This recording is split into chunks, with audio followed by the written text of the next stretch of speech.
দেখা যায় না।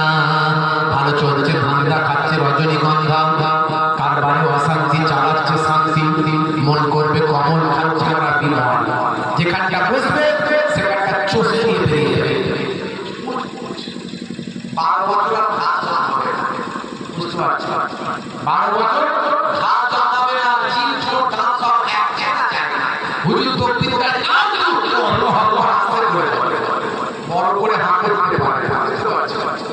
হ্যাঁ, আর আমরা এই তিরঙ্গা কুর্তা, বিড়ি, সিগারেট, মদের বন্ধু যদি সামনে চলে আসে, আমাদের মনে হয়ে যাওয়ার মতো অবস্থা। মাঝে মাঝে জলসা কমিটির ছেলেরা অনেকে তিরঙ্গা কুর্তা খায়, আর জলসা দিনে ওদের টেনশন বেড়ে যায়, অন্য দিনে 10 টাকা খেলে সেখানে 20 টা চালায়। আর যে গাড়ি থেকে নামছে দূর থেকে আওয়াজ দিচ্ছে, পুরো সর্বনাশ করেছে, মুখে মাল ভরে রেখেছে।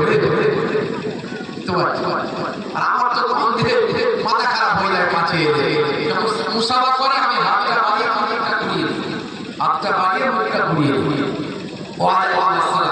কি আর বলবো, সামনে সামনে বললে করবে, যা বলার অজীব বলবো, নিলেও নিল, না নিলেও না নিল। আল্লাহকে বলবো আল্লাহ বলেছিল, ও নাই, আল্লাহকে বলবো আল্লাহ বলেছিল, ও শুনেছে।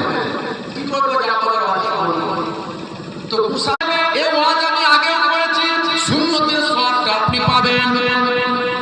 বসে পানি পান করা হলো সুন্নাত। বসে যদি পানি পান করে, বিজ্ঞান বলছে স্বাস্থ্যের জন্য উপকার। নবী বসে পানি পান করতে বলেছেন, বসে পানি পান করলে সুন্নতের সওয়াবটা আমার আল্লাহ আপনাকে দেবে। এগুলো সব সুন্নাত, যাই হারামে আছে নবী যা বলেছেন, আল্লাহ যা বলেছেন, আমরা তার জন্য বলেছেন, কিন্তু আমাদের ভালোভাবে দিতে চায় না। এরকম অনেকে দেখবেন পানি খেতে গিয়ে খাদ্যনালীর পানি শ্বাসনালীতে ঢুকে গিয়ে ওই পানি খেতে গিয়ে চিৎকার করবার বলে ঢুকে গেছে, মাল ভিতরে মরে ঢুকে গিয়ে শেষ।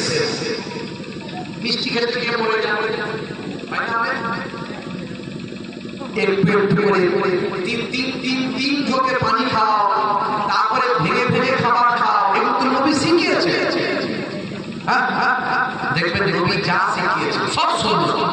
তাহলে নবীর ট্র্যাকে যদি আপনি থাকেন, আপনি ভালো থাকবেন, দুনিয়াতেও সুস্থ থাকবেন, আর আখিরাতেও আল্লাহ আপনাকে নাজাত দেবেন। ট্র্যাকের বাইরে চলে যাচ্ছেন, দুনিয়াতেও কিন্তু আখিরাতে। আমার বলার উদ্দেশ্য এটা, আমি কথাগুলো এই জন্য একটু উদাহরণ দিচ্ছি। হে তরুণ যুবকেরা, হে আমার বন্ধুরা, শুনে কি দিন বাবা